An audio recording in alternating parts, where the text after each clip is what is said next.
Hey everyone, my name is Ethan, and this is my educational leader interview PowerPoint. Interview introduction. The person I interviewed was Mr. Shane Sohel. He is also my older brother. His job title is he teaches college prep biology at Marietta Valley High School, which is located in Marietta, California. It's a suburb in Southern California, right between LA and San Diego. The date of the interview was January 28th of this year. Roles and responsibilities. Mr. Sorhel's roles. So, when interviewing my brother, he described the most important roles in his position to him, even though he has a bunch of roles. Number one was support for his students. He was telling me how, as an educator, you must support your students. They need your support, and without that, there's going to be no motivation for them to strive for success. He's also a mentor. That's one of the most important roles as well. He was describing to me he wants to be that role model to his students. He wants to lead them to success for their future, and also hoping one day they could be a mentor to someone else too.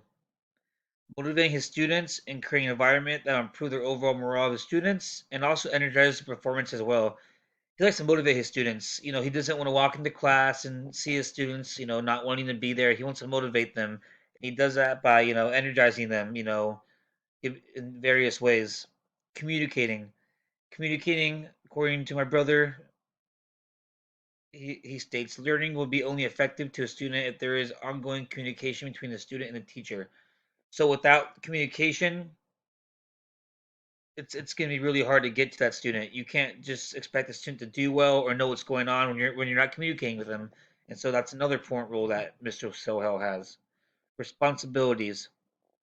Mr. Sohel stated developing a curriculum that meets the goal and standards for his students.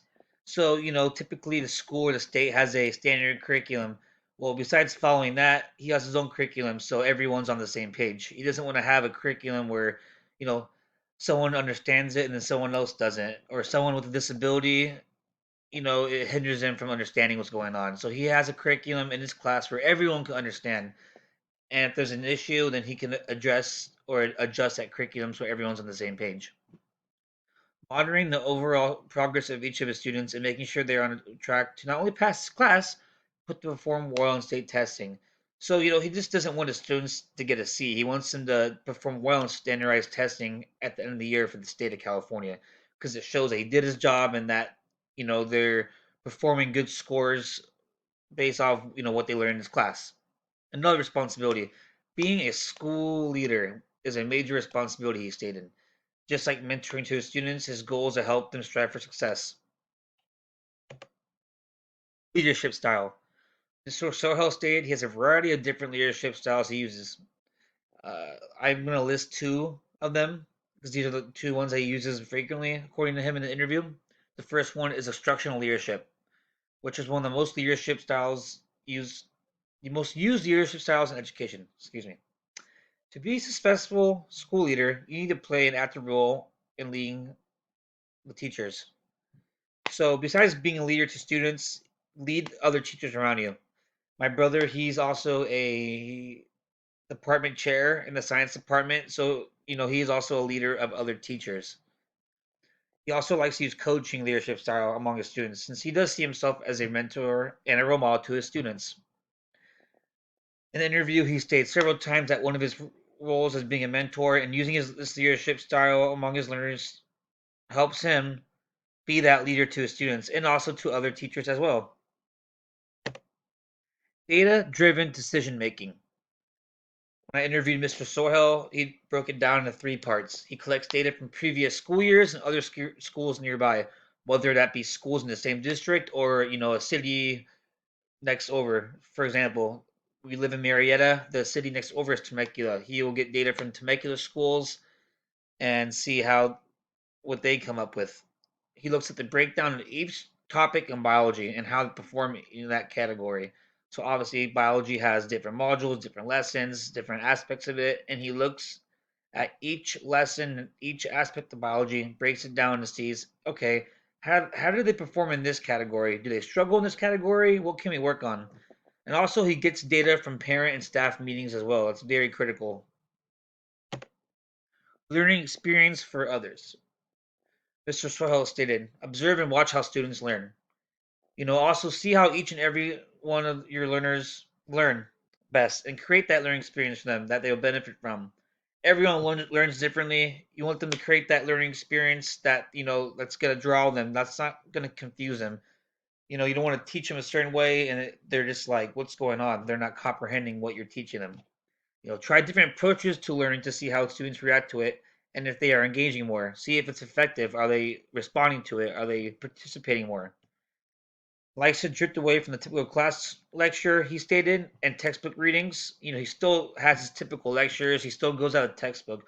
But besides just doing that traditional teaching, he uses different ways to learn course material and lessons, whether that be, incorporating games, videos, just to make it more fun and entertaining and, push the students to learn more.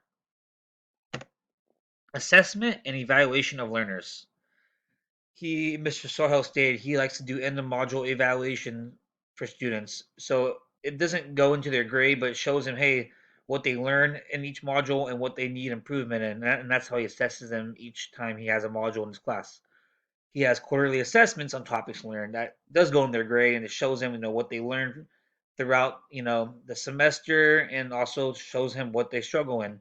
The end of semester assignment, known as assessment known as a final, breaks down everything learned in the semester and their overall performance and what they learned throughout the semester.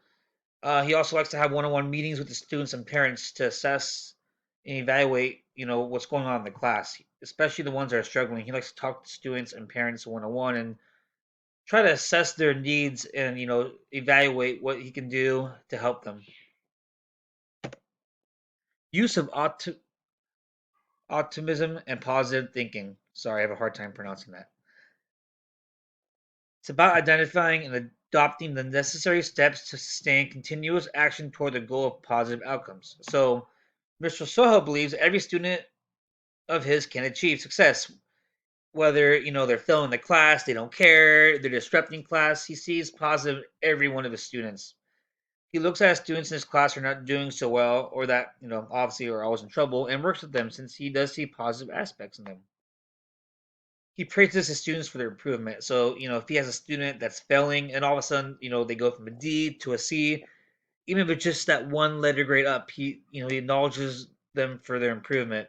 He also likes to enforce positive reframing. Every negative situation, you can turn that to a positive situation, according to Mr. Sohel. Advocating for others. Mr. Sohel talked about identifying his students' educational needs, giving them the maximum support for meeting those needs. Like I previously discussed, support is very critical as an educator. Using effective learning strategies to understand your student. You got to understand your student. Without that, you're not going to know what's going on with them. You got to know what they want from you, how they want to learn, and what they need help with. Getting support from others, parents, other staff members, that's going to help a lot. Overall, he said focus on your student. Regarding final thoughts and what I learned from this interview, every educator has their own way of teaching and a different approach to displaying their leadership skills. Whether they learn it from going to college or internship, everyone has their own style of teaching and leadership skills. You can learn from others. You can also show others your skills as well. Also, I learned, students come from different backgrounds and learn differently. So one leadership style may not be appealing to a certain student. So you got to see what works with that student or what works with that certain class you're teaching. I learned from Mr. Sohel that even though he has a good number of students, he teaches high school, so he has about 6 periods. So it's about over 100 students. So you still make a difference, even though you don't have a class of like 10 or 15 students, and he still can motivate them to strive for success. Thank you.